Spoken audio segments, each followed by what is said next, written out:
సంక్షేమ శాఖ చైర్మన్ గా ప్రమాణ స్వీకారం చేశారు. ఎమ్మెల్యే తాటి వెంకటేశ్వర్లు, మంత్రులు చందులాల్, తుమ్మల నాగేశ్వరరావు, పలువురు ఎమ్మెల్యేలు, ఎమ్మెల్సీలు ఆయన్ను అభినందించారు.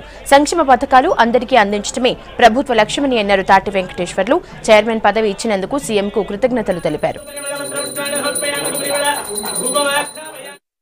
తెలంగాణ రాష్ట్రం ఏర్పడినటువంటి ఈ 2.5 సంవత్సర కాలంలో తెలంగాణ ప్రభుత్వం గౌరవ ముఖ్యమంత్రి గారి సారథ్యంలో ఇవాళ ప్రగతి పదంలో అన్ని రంగాల్లో మనం ముందుకు చెందే భాగంలో ఇంకా వెనుకబడినటువంటి దళిత వర్గాలు ఎవరైతే ఉన్నారో వాళ్ళ యొక్క సంక్షేమ ఫలాలు కూడా ఇంకా పూర్తి స్థాయిలో ప్రతి గుమ్మానికి ప్రతి గడపకి అందాలనేటటువంటి సదుద్దేశంతో గౌరవ ముఖ్యమంత్రి గారు ఈ రోజున మరి నాకు రాష్ట్ర ట్రైకార్ ఫైనాన్స్ కార్పొరేషన్ పదవీ బాధ్యతలు ఇచ్చారు.